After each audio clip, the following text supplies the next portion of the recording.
You ask Tiger to solve. This deals with linear equations with one unknown. The final result is x equals 18. Let's solve it step by step. Simplify the expression. Group like terms. Simplify the arithmetic.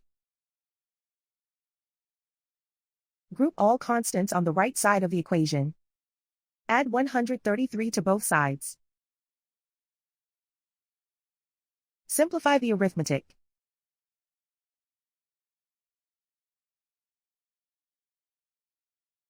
Isolate the x. Divide both sides by 10.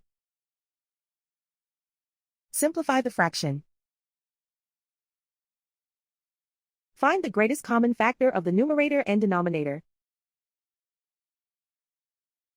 Factor out and cancel the greatest common factor.